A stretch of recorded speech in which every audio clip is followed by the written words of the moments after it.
What is it that takes someone, seemingly ordinary and makes them capable of extraordinary things? It's a question that really gets to the heart of human potential, I think. Hmm. And it's what we're exploring in this deep dive today. We're looking at the life of Gladys Aylward. Right, Gladys Aylward. A woman born into a working-class family in early 20th century London Yeah. who becomes this missionary figure in China, and her life story.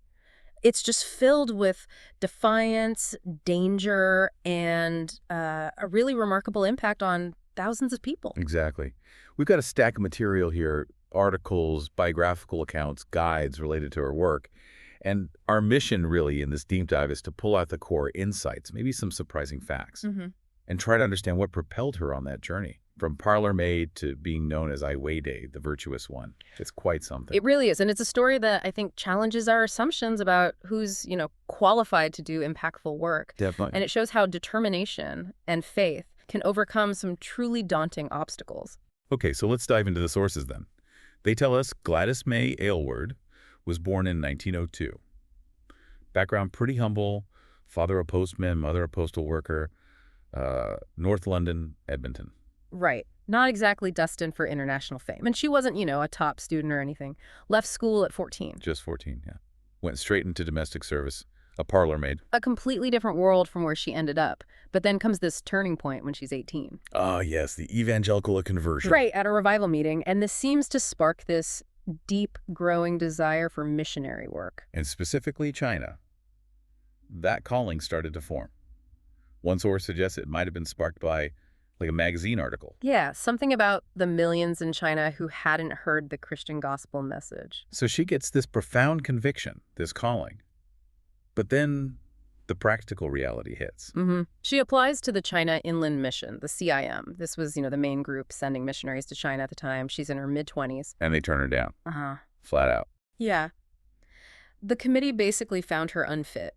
They doubted her intellectual ability. Her education was limited. And crucially, her ability to learn Chinese. That was a big one for them. It must have felt like the door just slammed shut on her dream. The official route was closed. And this moment, right here, I think it illustrates one of those key insights you can pull from the sources. What's that? That sometimes what feels like a really definitive no to our plans, our careful plans, it might just be, God redirecting us. Redirecting, yeah.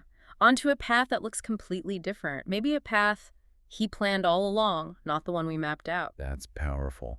So, okay, faced with that rejection, did she just give up? No way. Not Gladys Aylward. The sources are really clear. She went back to domestic service, but with this fierce determination. Right, if the Missionary Society wouldn't send her. She'd find her own way. She decided she would save the money herself for the fare. And there's that incredible story, almost legendary, isn't it?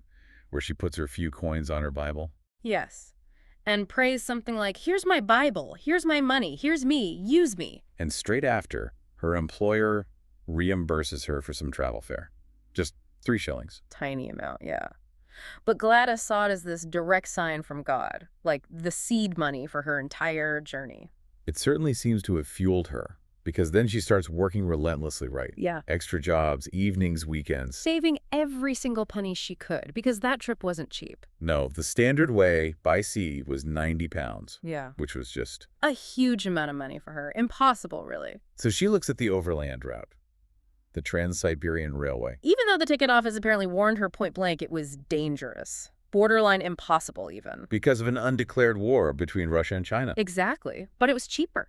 Dangerously cheaper. And it involved crossing multiple countries. Holland, Germany, Poland, Russia, Siberia. Manchuria. Then eventually needing to catch a steamer from somewhere on the Pacific coast. It was incredibly complicated. So picture this. It's late 1930, October and November. Gladys Aylward, barely 5 feet tall, leaves Liverpool Street Station. Alone. With hardly any money. What was it? 2 traveler's check? 2 one-pound checks. And 9 pence sewn into her corset, just in case. Wow. And 2 suitcases. One with clothes, the other with, basic food supplies. Corned beef, crackers. Yeah. And the journey. Well, it lived up to the warnings pretty quickly. Didn't it just? Crossing into Siberia, the train just stops in the middle of a war zone, basically. Soldiers, civilians, everyone fleeing the train. She's left almost alone at the front line. And she has to walk back miles through freezing snow back to a town called Chida. Carrying her heavy bags. Ah. She believed it was purely God's protection that got her through. And the troubles didn't stop there, did they? In Russia, her ticket became useless. She was practically broke. And the officials there, they needed workers. They tried to force her to stay, work in a factory. They even changed her passport, said her profession was machinist. I mean, this part of the journey really highlights another insight, doesn't it? Following a calling doesn't mean smooth sailing. Absolutely not. Obstacles will show up, often dangerous ones, completely unexpected. But then in that moment of real vulnerability, someone helped her. Yeah, an English-speaking woman working for the Soviets apparently saw what was happening, warned Gladys she was in danger, And helped her escape. arranged passage on the very next ship leaving port, which just happened to be going to Japan. Talk about timing. So from Kobe, Japan, she somehow used leftover travel vouchers. Right, managed to get a steamer ticket to Tientsin in China. Finally. But her destination wasn't Tientsin itself. It was this missionary widow, Mrs. Jeannie Lawson. Deep inland, Yongcheng, in Shenxi province. Another difficult journey ahead. Weeks more travel, wasn't it? Train, bus, and then finally by mule. Yeah, escorted part of the way by a Chinese man, Mr. Liu, into this really remote mountainous region. Known for bandits and deep suspicion of foreigners. Foreign devils, they called them. And she finally arrives, finds Mrs. Lawson, who's 73 by this time, living in this big, damaged house right on the main road, and she was actually looking for a helper. Quite the setup. Remote, wild, locals, hostile. Sources say they boycotted them at first, through dirt clods. But they had this plan. Turn the house into an inn. An inn for the muleteers, the men traveling the main trade route with their mule trains. It was quite clever, really. Offer them clean rooms, decent food, look after the animals. And in return, they'd have this captive audience every evening. They could share Bible stories, the gospel message. Hoping that muleteers would then carry those stories further into the countryside, they called it the Inn of Eight Happinesses. Love that name. But Gladys didn't speak Chinese yet, did she? No, not at first. So she helped with the practical stuff, looking after the mules. But she listened. Listened to Mrs. Lawson telling Bible stories every night. Exactly. And through that and just constant interaction, she started picking up the local dialect. Became pretty fluent, actually. Completely defying that initial CIM assessment that she couldn't learn the language. Absolutely. And her other job? Well, it involves standing out on the road. Waving down the mule trains. Shouting her sales pitch. What was it? We have no bugs. We have no fleas. Good. Come. You have to admire the determination. Definitely. But then tragedy struck about a year in. Yes. Mrs. Lawson had a bad fall, severe injuries, and she died. Leaving Gladys and the Chinese cook, Yang, to carry on the inn's work alone. A huge responsibility, suddenly. And her mission started to shift, didn't it? It wasn't just the inn anymore. No. She started taking in unwanted children. It began with one little girl. The one being sold. Yes, Gladys bought her. Used that 9 pence she'd kept sewn in her corset. Wow, full circle for that 9 pence. Named her May and Beautiful Grace, but nicknamed her 9 pence. And that was just the start. The Inn of Eight Happinesses gradually became an orphanage. Took in more and more children. Later, during the war, the sources say the inn was housing wounded soldiers too, alongside maybe 20 orphans. It was packed. And this leads us to maybe the most, surprising turn in her story, the foot inspector role. Ah, yes. This really highlights another insight, doesn't it? That God sometimes gives us exactly the qualifications we need, even if they seem totally unrelated or even like disadvantages. Like her feet. Exactly. The government outlawed foot binding. Horrible practice. Breaking and binding young girls' feet. Terrible. And the local mandarin, the official, needed someone to travel the province, enforce the law, but it had to be a woman. A woman with unbound feet. Someone the village elders might actually listen to on this subject. And who fit that bill? Gladys Aylward. With her natural European feet, size 3, apparently. So she becomes the official foot inspector. Imagine that, from parlor maid to this, traveling the countryside with soldiers as an escort, inspecting feet, and preaching against the practice. He apparently spoke very plainly about it, too. Yeah, sources quote her saying things like, if God wanted little girls to have horrible, stubby little feet, he'd have made them that way. Very direct. And this role, her boldness, Yeah. it earned her huge respect, didn't it?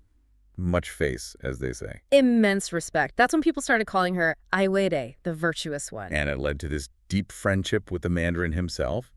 He later said her life made him want to become a Christian. Amazing impact. And then came the prison riot, 1934. The local prison was apparently completely out of control. Violent chaos. And the authorities, totally desperate, actually asked Gladys if she could do anything. So she goes in? Walks right into the middle of the riot. Terrified inside, the sources say, but she did it. Took an axe from a prisoner, apparently. Yes. And she spoke to them.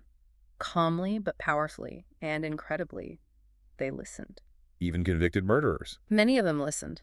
And many, the sources say, came to faith in Christ because of her courage that day. These experiences just solidified her connection with the Chinese people. So much so that in 1936... she became a naturalized Chinese citizen, officially one of them. But then the wider world intruded. War. The Sino-Japanese War started in 1937, and Yangcheng, where she was based, became strategically important. Which meant it became a target. In 1938, the town was bombed. The end of 8 happinesses. Destroyed. Gladys herself was pulled from the rubble, lucky to be alive. But even amidst that chaos, she didn't stop working. She improvised a hospital. Helped establish Christian communities for the displaced people, and she started doing something else, too. Something dangerous. Intelligence work. Yeah. She began sharing observations from her travels, Japanese troop movements, that sort of thing, with a young Chinese colonel, Colonel Lenin. Part of Chiang Kai-shek's intelligence service, they developed a close friendship. But it put her directly in the enemy's sights. By 1940, the Japanese army had put a price on her head. Wow. And Colonel Lenin warned her they were coming for her, right? The Japanese were arriving in Yangcheng. Just as they entered the town, she managed to escape, got a bullet graze on her shoulder blades as she fled. She fled to where she'd already moved the children. The orphans. Yes, she'd moved them nearby for safety. Now there were over 100 of them. And facing this imminent danger, for herself and all those children, she makes this incredible decision. The decision that became the most famous part of her story?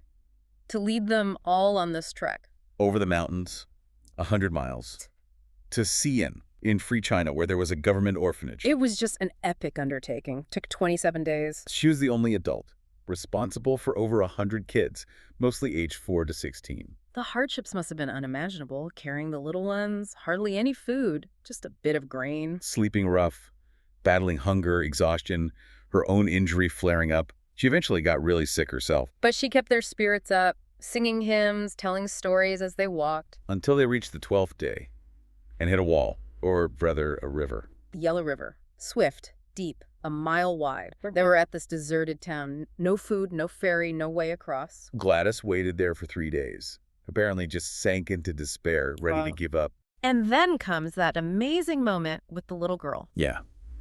Child sees Gladys crying and asks her if she believes the story about Moses parting the Red Sea. Gladys says, yes, of course she does. And the girl just says, simply, Then why do we go across? You're not Moses, but God is God. He can open the river for us. Wow. That simple, profound faith from a child, it just shattered Gladys's despair. She prayed. And right then, a Chinese officer appears. Out of nowhere. And arranges boats from the other side to ferry them all across to safety. It's incredible. The journey wasn't over. They still had more traveling: foot, rail, another mountain range. But after 27 grueling days, they finally reached Xi'an. The city was overflowing, so they were sent to an orphanage in a nearby town, Fufeng. And just hours after getting the children settled safely, Gladys collapsed, utterly spent. She was taken to hospital in Xi'an, critically ill, typhoid fever, internal injuries, relapsing fever. All compounded by severe malnutrition and exhaustion. The doctors were apparently amazed she survived. She spent months recovering, cared for by English missionaries, and she carried the scar from that bullet wound for the rest of her life. But even that wasn't the end of her service in China. After she recovered, she kept working. From 1941 to 1947, right, in refugee centers, working with lepers. And as a Bible woman, teaching Christian scripture at a theological seminary in Chengdu, she also adopted another child, a young Chinese Christian boy named Gordon. But by 1947, her health was really failing, partly due to all the hardship and mistreatment she'd suffered. So she returned to England, hadn't seen her family in 17 years. And back home, her story suddenly became famous. The BBC did a dramatization. A book came out, The Small Woman. She started giving talks, raising money for mission work back in China.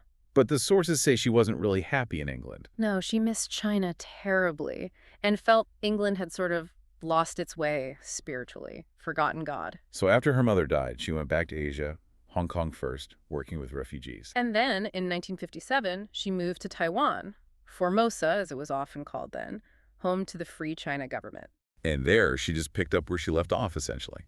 Running mission halls, orphanages in Taipei. Adopted many more children, traveled internationally on speaking tours to raise funds for the work. It wasn't all smooth sailing, though, even then, that film. Ah, The Inn of the Sixth Happiness, starring Ingrid Bergman. She really disliked it, didn't she? Deeply unhappy with it. Felt it cheapened her work, changed events, added a whole fictional romance. Which was completely untrue to her life and her sense of calling. And there was also that sad incident with an adopted daughter's husband embezzling funds. Yeah, challenges right to the end. But despite those things, the sources suggest she was fundamentally happy in her work in Taipei. Dedicated right up until she died there from influenza January 2nd, 1970. She was 67. Her legacy lives on, though, through children's homes, charitable trusts. Like the Hope Mission in Hong Kong, the Gladys Aylward Charitable Trust here in England, her work continues. So if we step back now, look at the whole story, the insights from these sources, what really stands out? Well, we touched on it earlier with the CIM rejection, but her whole life reinforces that idea. Our plans might fail, often spectacularly, but that might be necessary for God's bigger, often quite surprising plan to unfold. And linked to that is the idea about weaknesses, right? For lack of education, her small size, no formal credentials. Things that seemed like disadvantages. But they were often the very things God used.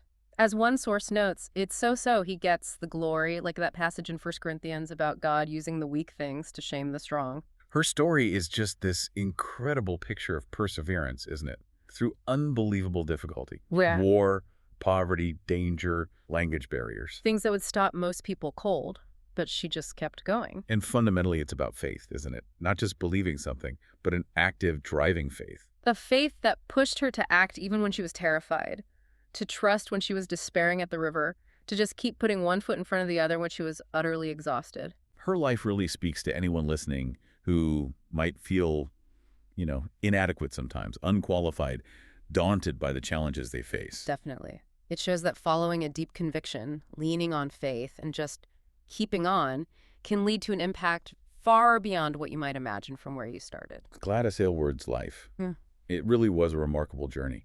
Faith, incredible perseverance, and just a powerful example of the ordinary being used in extraordinary ways. Absolutely. And maybe, as you think about her story, think about that moment at the Yellow River, that child reminding Gladys, God is God. He can open the river for us. What does it mean to face something that feels completely impossible in your own life with that kind of maybe childlike faith, trusting that a way can be made, even when you genuinely can't see it yourself? How might that change how you look at the obstacles ahead?